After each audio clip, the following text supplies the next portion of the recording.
This week on Roadworthy Rescues, I bought a riding lawnmower and something to tow it with.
Well, the guy needed a bigger lawnmower, and to pull that lawnmower deck, we picked up this early 50s Ford 8N tractor.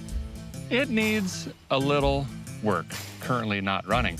So the plan is to get this thing running, driving, looking better, and then we'll go ahead and pull the mower deck back here. Guy can cut his grass, lickety-split.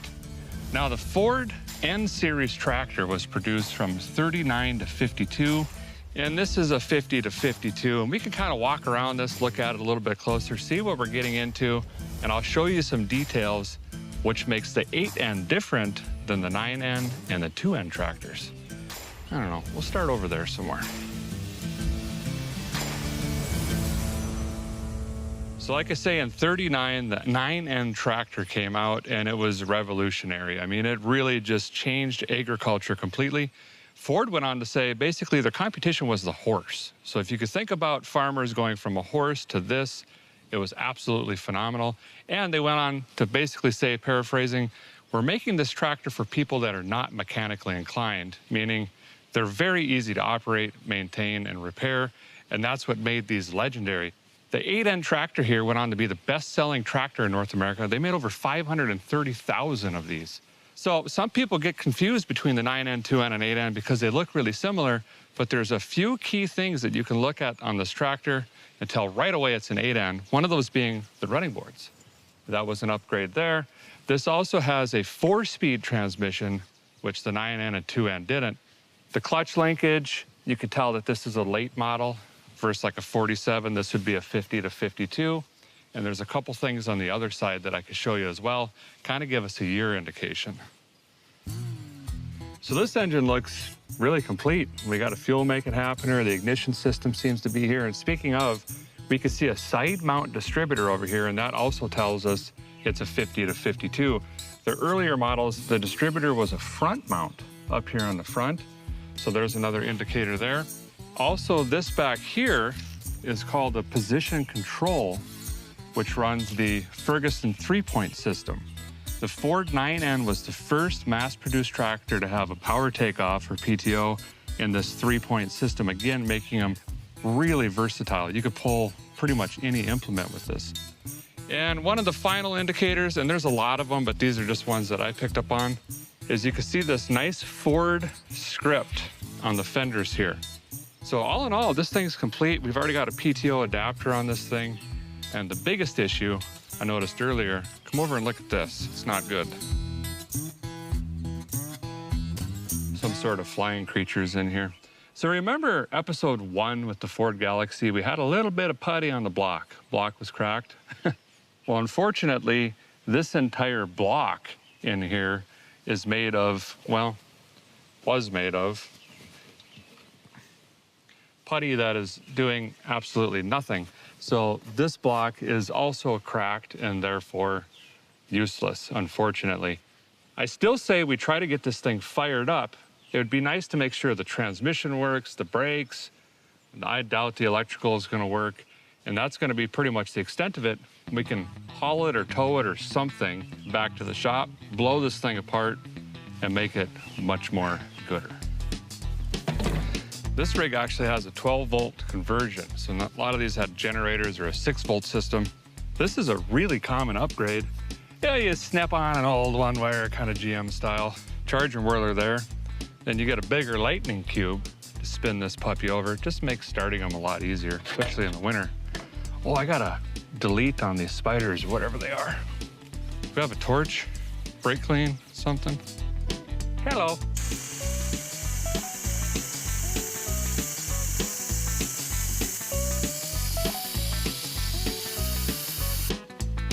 Deleted.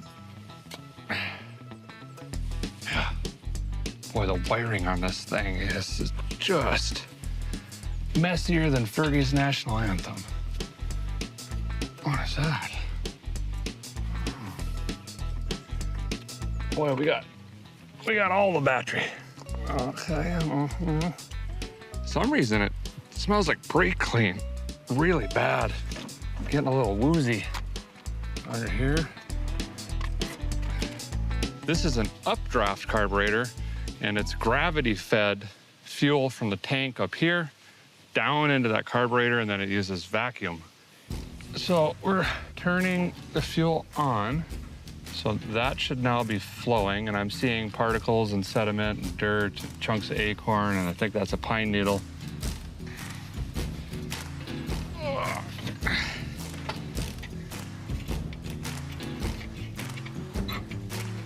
Thought that was the choke. That's the choke. Give her just a snip of throttle.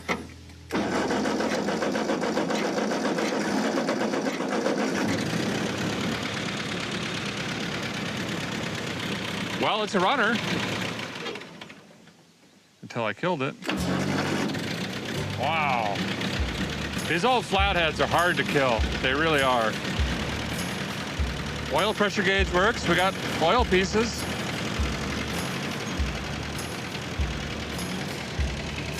PTO is engaged. There you can see the PTO turning. That shutoff will be right here. And now it's not spinning, so this is how you engage that power takeoff unit. Let's see if the 3-point works. Engage the PTO. And once we have that engaged, there we go. So the PTO does work as well. Boy, she's smoking really good.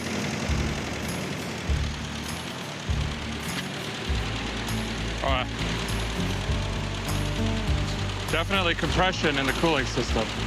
Not only could you hear it, but you could feel the wind blowing. So let's just test the gears quick, make sure the transmission works. We could test the brakes, maybe doodle it around, and that's pretty much all this engine's gonna give us. It's cracked, it's bad shape. Okay.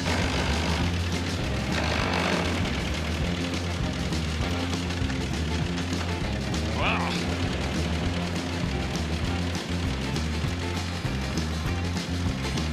Oh yeah, we'll be mowing in no time. We just need an engine and everything else that goes with it. Speed demon! Fourth gear. Oh yeah, get that highway speed. Brake! Oh yeah, we got brakes.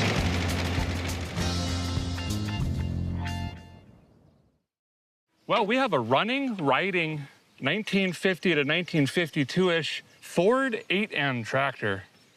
Problem is, it needs a lot of work. It's gonna need a block or a whole engine or something like that. The other issue is I was gonna road this home, but that is obviously not going to happen. So we're gonna have to figure out how to get this back to the Vice Grip Garage Shop.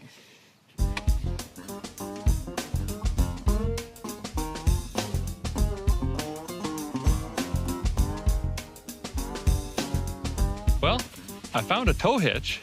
It just happens to be connected to this 4-door 55 Chevy. Sitting here next to the garage. We're working on the other side. Got talking to this good old boy and, well, I made a deal. So now I own this, and the plan is to pull the tractor home with this 55 Chevy. Sure. Aha! The Eiffel Tower of Power. Yeah, it's just a 235. But these things will run forever. He said this sat in a barn for years and years and years until about 5 months ago, and then he went through it, and I could see all new heater hoses, belts, rad hose, All the ignition's been replaced. It looks like it has a rebuilt fuel make it happener on it, but it's all original from the breather to the air cleaner. New battery. I mean, it's already been roadworthy, pretty much. But now we gotta, see if it'll tow. That's a different story. Thankfully, we've got big old brakes on this thing. No, it's as small as you can get, pretty much.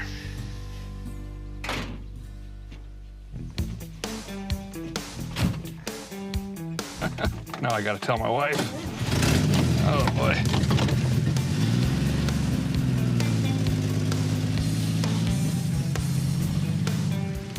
Okay. I've never seen a Ford tractor pulled by a 55 Chevy before, so this could get really interesting. U-Haul, what are you towing with? 98 F250? What are you hauling? Honda Civic? Not approved is what I'm saying. Don't do this at home. Yeah.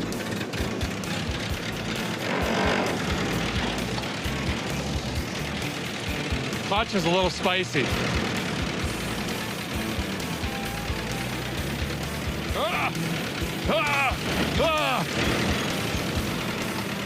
Okay, now the ramps need to go in somehow. Just enough room. Actually, it's gonna be really tight.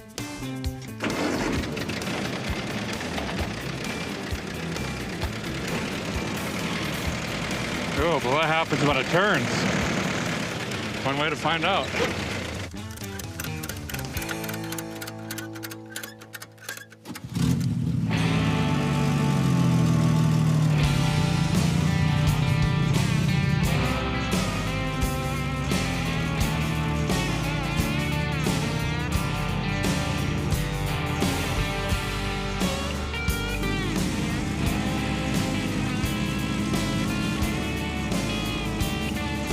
Doing somewhere between 10 and 40 miles an hour. Got to find the sweet spot with these tractor tires. The transmission will be fine in neutral because it has a splash lubrication system the way that the gears are cut. So as long as it's rolling or moving, it's lubricating, so we'll be fine there. The goal is just to make this thing run really well and actually put it to work. We're gonna try to find a mower deck for it. I've got quite a few acres of grass that we mow. This is going to be the ticket.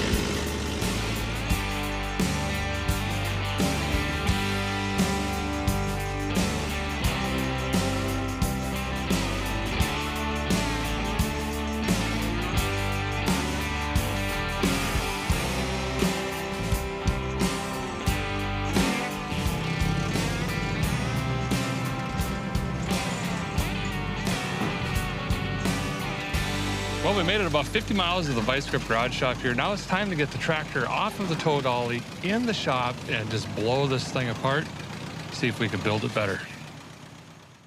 The goal at the end of the week is to be mowing grass with this thing without issue. Obviously, we've got a lot of work to do. This engine, unfortunately, is a boat anchor. The block is cracked. We know there's an issue with the head or head gasket. It has compression in the cooling system. Thankfully, the transmission shift's fine. The brakes are working. The PTO and 3-point, which we really need, all of that's working fine. So we were lucky enough, since we were searching for one of these, we've got a pile of parts. We've got a different engine we can use. We've got some steel and other things. We're gonna actually be painting this, putting different tires and wheels on. It's gonna look like a nice tractor by the time I'm done. But first, we've got to strip this all the way down. We're actually going to be separating this tractor in half to replace the engine. So I've just got to start removing sheet metal and cooling system and bumpers and accoutrements and this and that things and wigamawoos. Use all your back. All your back.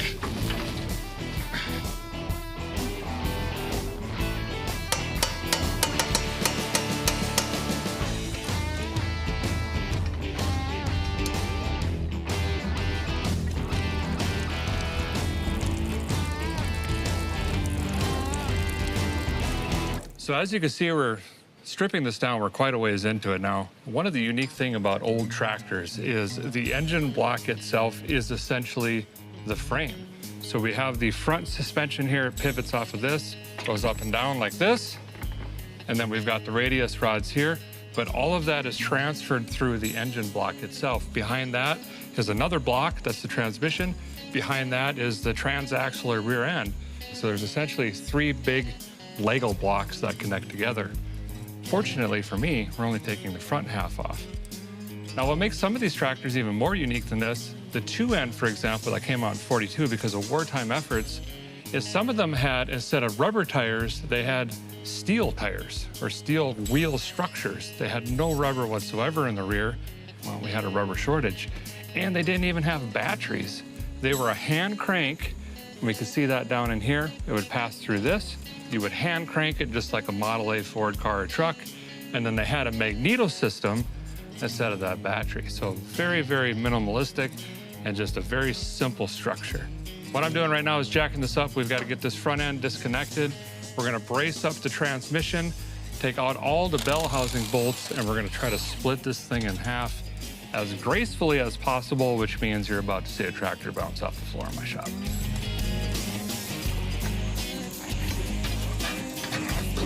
I feel like tires aren't communicating on direction.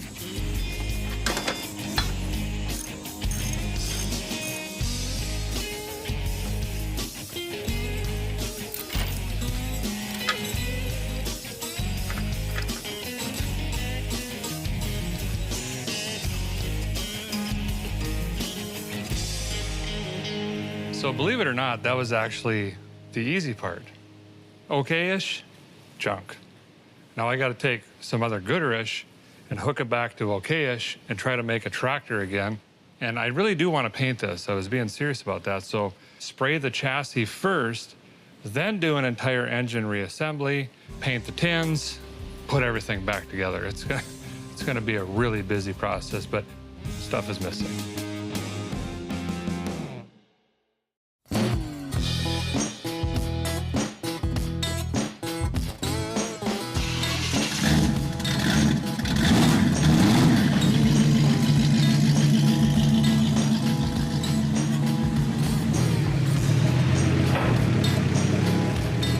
Well, in the bay next door, we're wasting no time. You can see the 55 up on the lift here. Chad from Volunteer Muffler Performance is already putting exhaust on it. Ignore the fact it doesn't have rockers or body mounts and the gearbox is leaking and there's other issues. New exhaust first.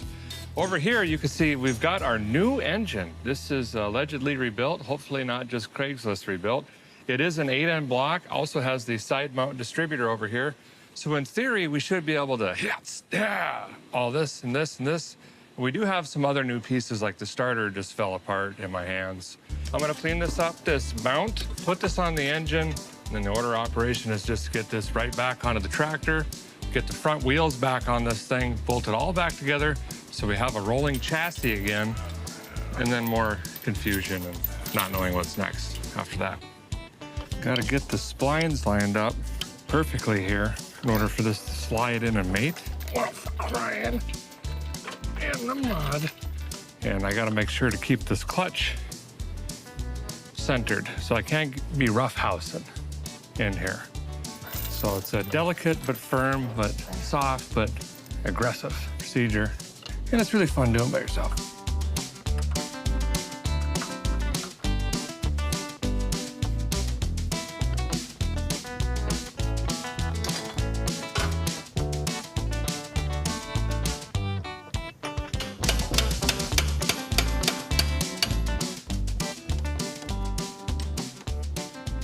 Engine is in, front end's assembled. It even does steering things. And of course, I put in a new throw-out bearing. There's a new clutch, flywheel, adjusted the clutch and everything like that. So this is all ready to go. Now, we need to paint this chassis before we put the tin on or even paint the tin. So I gotta finish stripping all this cobbled out electrical and gauges, gotta get these rear fenders off, and basically everything else gets a coat of the same color. We'll roll it outside, pressure wash this thing, clean it, degrease it, make some sort of homemade tent, and get the lamp color on.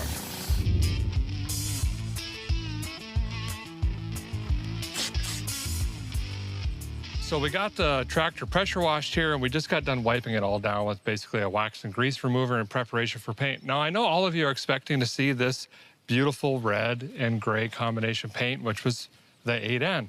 I'm actually going to do all gray, everything. I actually personally really like the look of the 9N and 2N, kind of that pre-war, war era, just industrial look.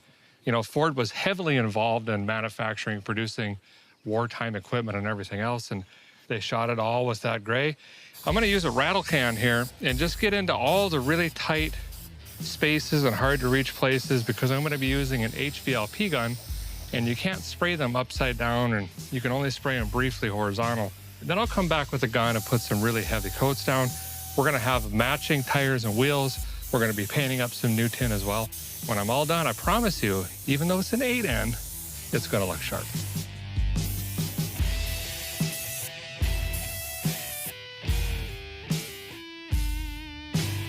Well, a few coats later, it's a different color, and personally, I think it's looking fantastic. I can't wait to bolt the tires and wheels. Wait till you see what we chose for rubber on this thing. It's pretty unique. I gotta let this thing sit overnight and cook, so tomorrow we can start touching it. Then we'll start engine assembly and everything else. We also gotta paint the tins and the steel wheels still, but we're making big progress.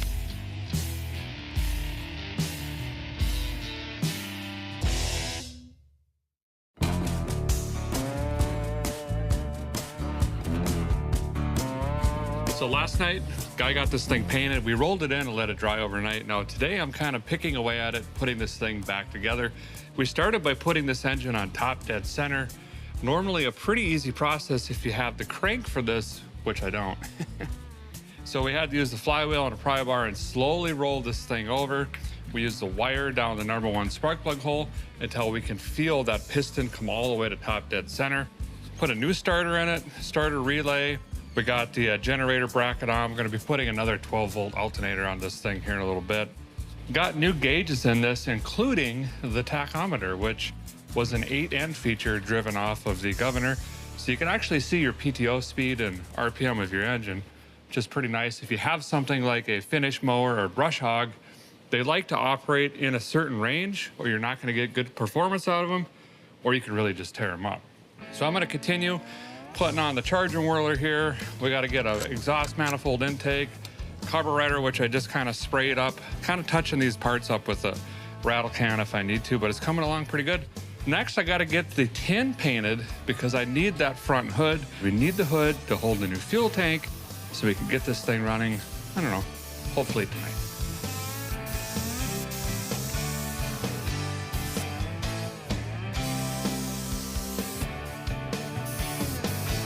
So as you can tell, we've got all the tin hung up here. It looks like a crazy lady's front yard with wind chimes, but it's just me and tractor parts. So this is the remainder of the stuff that I got to spray. We got, you know, the inners and outers of the wheels, the fenders, the vents, the grill, the hood, all that stuff. Gonna spray this down, same exact color, just that gray. Start getting this drying because I need that hood quickly.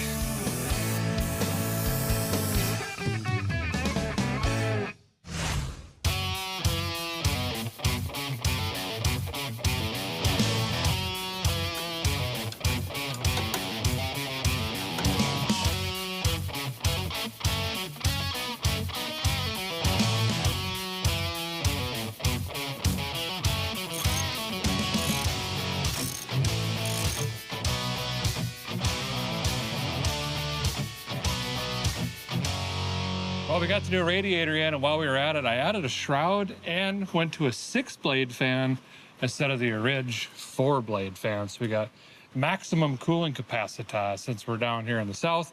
Also not running a thermostat on this particular unit. Just realized I need to prime the oil system real quick before I get the distributor and all of this other stuff in the way.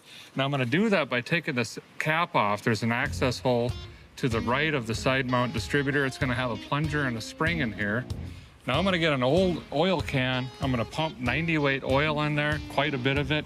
Then we'll just put this back in. When we go to fire this thing, we wanna make sure we have oil pressure immediately, or it's gonna void the warranty on our little rebuilt engine here.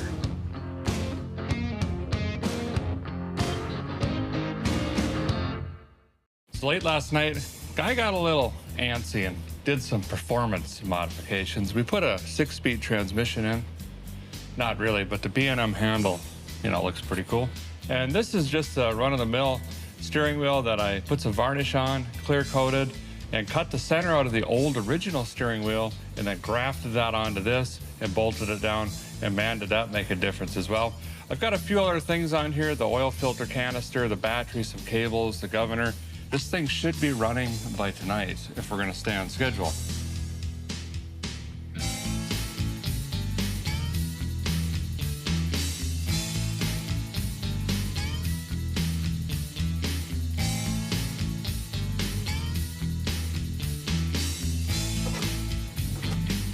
Throttle is sticking wide open. We're gonna ride wheelies.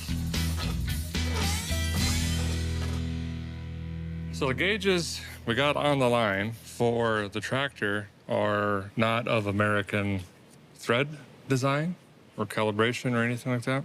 So all the fittings that we have on the tractor, which we're using from the old engine, do not match. Oh no! Guess we're gonna put in a different headlight switch. All the Goosenheimers and connectors and doodads are not going to play with each other. So I'm switching over to a different gauge set, but I'm just kind of testing theory and make sure that these are going to work independently because they come as a pre-wired pod. It's either going to work or it's going to look cool exploding. Ah, boop. It works.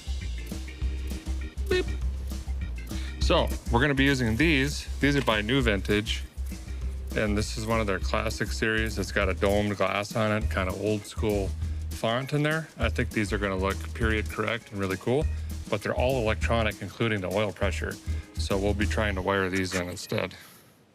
So at this point, I've got to complete the wiring on the tractor so we could set the points, start going through the ignition and all that. So for quite a while here, I'm going to be just rewiring this thing from scratch, from the alternator to the starter switch, ignition switch, headlights, the gauges, everything. We're just going to go ahead and build our own harness for this thing. It's pretty simple. It's just time consuming.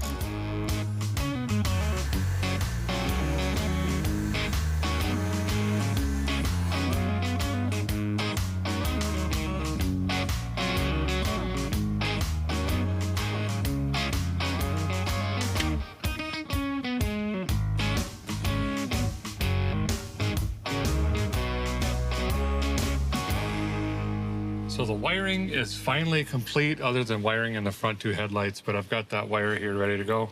That means we could finally set the initial timing on this old gal. So I've kind of got everything rigged up here. What I'm going to do is rotate the distributor base until the breaker points are closed. I've already dropped this in with the rotor facing the #1 cylinder here. That's just kind of a, you know, you always do that no matter what kind of engine. We're going to lock this down. Now I'm going to turn the power on to the ignition. Okay. Now I'm going to slowly rotate this back clockwise. These fire counterclockwise, but what I'm looking for is right when that breaker point opens, I'm going to lock this distributor down and we can finish putting it together. So if we watch closely, this light bulb should illuminate right when those contacts change. Right there. So now all I have to do is lock this in, finish making the rest of the wires, and we're good to go. By the way, you don't have to use this light. You could just, if you have an open-ended dealy bob wire, you could just hold this next to anything that's grounded basically and get the same thing. Or you could pull your sparkulator out, ground that out as well, but this is just easier for you guys to see.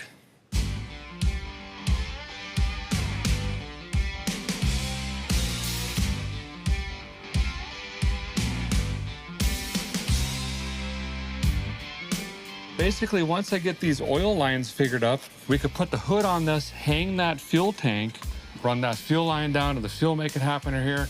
And I think at that point, after we add oil and coolant, we can flip the switches, hit the push button, because we don't have a key around here, and see if this thing fires up. Then we can finish everything else. My goal right now is just to get this thing fired and running by sundown, hopefully. We're using a VR1, which is a high zinc content, but we also added a couple quarts of break-in oil from comp cams just to make sure that we got a bunch of zinc in this thing when we fire it up.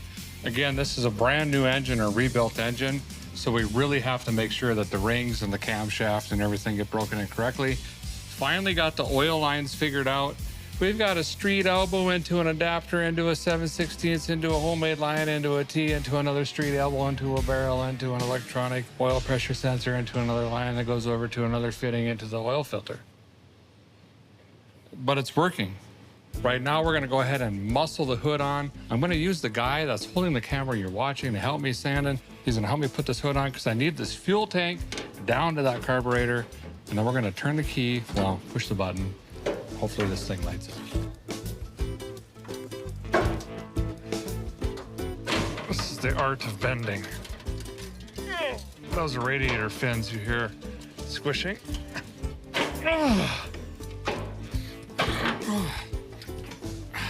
Ooh, C7 just popped. That was pretty good.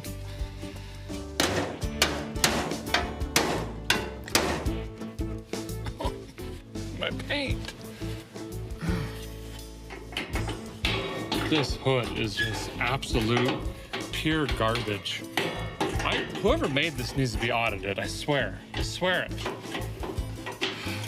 Could be engine swapping that Chevelle. Could be fixing that Buick. For you kids watching at home, be anything but a mechanic. Just stay in school. If you squint and look away, it's perfect. So we're ready to go ahead and try to fire this thing up here. Got the starter issues resolved. We've got fuel to this thing. The fuel lines ran.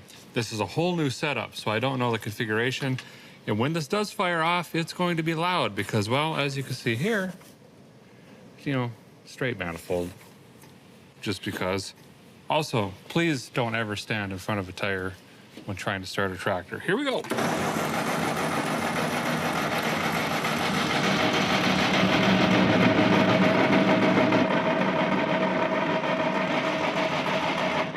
Great news is we've got 25 pounds of oil pressure just cranking. Bad news is it's not running currently. So there should be fuel just flowing right now, and we don't have that. Here we go again.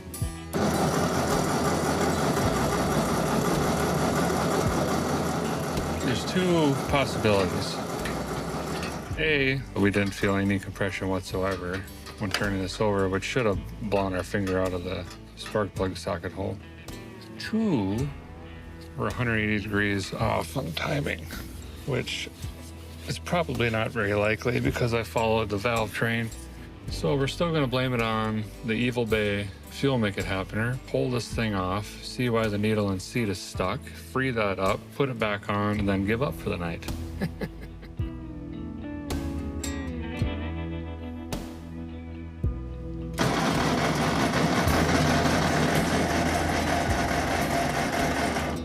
Sound just changed, didn't it? What does that mean? It means it's flooded. I'm gonna be honest with you, the guy's really tired. My brain is also flooded. I think we're gonna shut it down for tonight. Let me sleep on it, all right? We'll figure it out tomorrow, but it's also our last day. Enter dramatic music. All right, maybe tomorrow.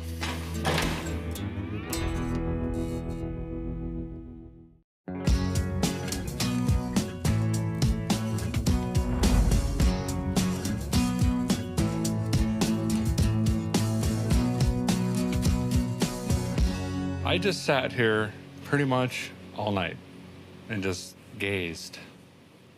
And finally got it figured out. Had to go back to basics on the old carburetor. The new one we got is complete junk. But I had to set this back to factory settings. It was all wonky to be able to run on that other engine, which ran very poorly. Then also redid the timing instead of 0 degrees. I went to 4 degrees before top dead center, monkeyed around a little bit and got it fired up. I'm actually gonna fire it up for you right now.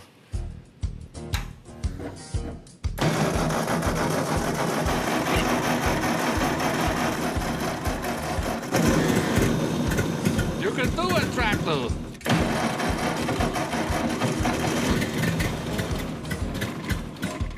so flooded.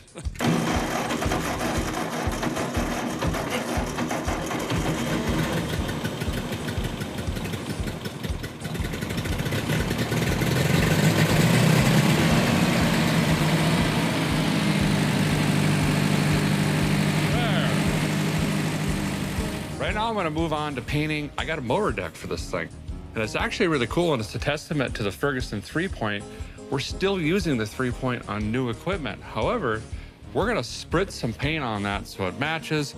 I also got some different wheels and tires for the front here, and then we can finally roll on our Turf Master 6000 from BKT for the rears as well. Complete the look, but we got some grass to mow. All right, I gotta turn this fuel off.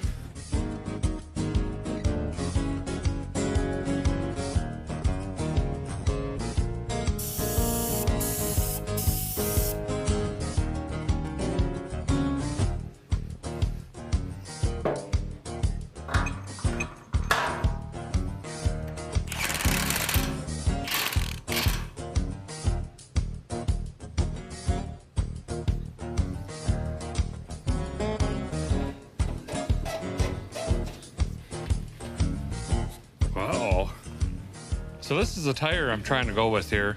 It's a BKT, it's an industrial tire. They're often called just a turf tire. And it's not traditional, I get that, but listen, I'm gonna be mowing up by the house and the chicken coops and whatnot, and I don't wanna be tearing up the yard. I'll get in trouble by the wife. This tire is rubbing and stuck against our mysterious repop, not correct fenders. So we're gonna pull the tire off, break the center out again, spin this tire around, put them back together. So we're gonna have more of a dish, and it's gonna change the offset.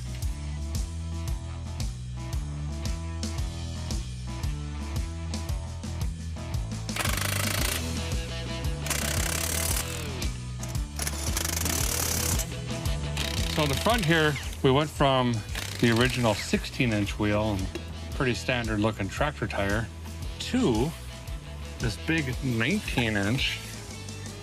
And then of course we mounted some Bridgestone Blizzaks. They're a low profile kind of snow tire. It's hard to find tires to go on this wheel. We actually tried a motorcycle tire at first, but couldn't get it to seat up correctly. But these are gonna look awesome, and the bigger wheel really changes the look as well.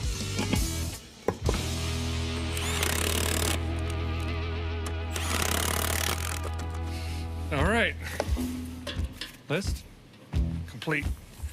Let's drive this outside, get the mower deck on this, go cut some grass.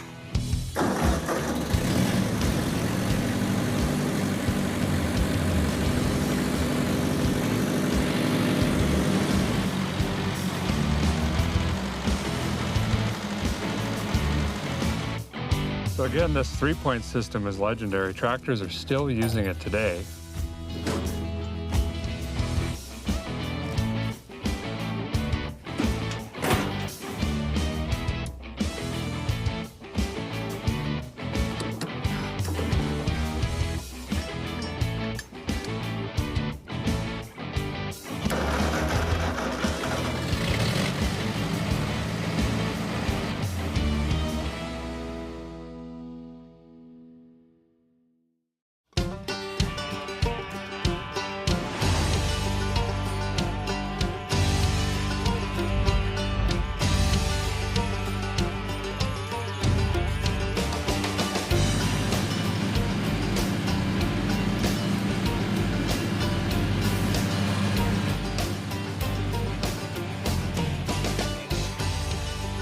Well, my riding lawnmower project was supposed to be pretty straightforward. We picked up this 1950 to 52 Ford 8N, and it turned into quite a project pretty quickly when we found the original engine block cracked. So we dug right into this thing. We had to replace the engine. And of course, while we were in there doing that, we did starter and starter solenoid and all the electrical, new 12-volt conversion. We upgraded the cooling. We went to a 6-blade fan with a shroud, new radiator and hoses. On the other side, we used an old carburetor that we knew would work, but new distributor hoses for the lightning system, sparkulators, all of that is all brand new. We reused some of the lower tin here, but we did put a new hood on it, new headlights, new fuel tank, new battery, And moving back here, we went ahead and put in some new gauges. We got new volt gauges, oil pressure gauges, and of course, that unique 8-end tachometer, which also shows us our PTO speed, which we're gonna be using here in just a minute. All of that works, the lighting and all of that. Got a little goofy and made some unique stuff. B&M shifter handle. I like it. Looks neat. And of course, this wood wheel really just pops. That's just a standard old wheel we stained and cleaned up a little bit and threw that on there. In the rear, we changed the look. We went to an early model fender, painted those up as well. Those look great. And then we went with these turf style tires, dish out. In the front, we went to 19s with those snow tires. And to top it off, in the back here, we've got a 60-inch finish mower deck. That's gonna do the business. So all in all, we ended up with the Ford Great N, which is now my ride lawnmower. The only thing left to do is we gotta knock down some grass. And I'm gonna do just that.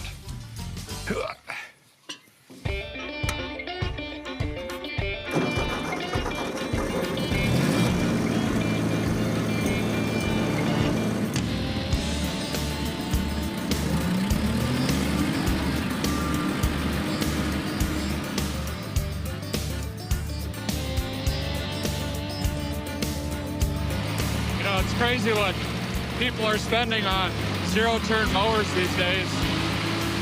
And yeah, they're more comfortable and they're faster and this and that, but they're so expensive. This whole setup is a fraction of that cost. It gets the job done. Plus, it's just the way it used to be, you know?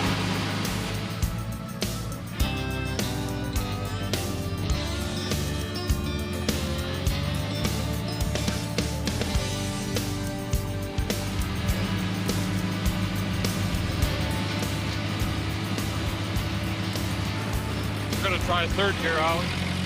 This is where a Sherman cruise speed or a high-low comes in handy because you can split your gears. But the Blizzaks do great. They're not cupping or edging up the yard. And the turf tires are doing terrific as well. Leaving no marks.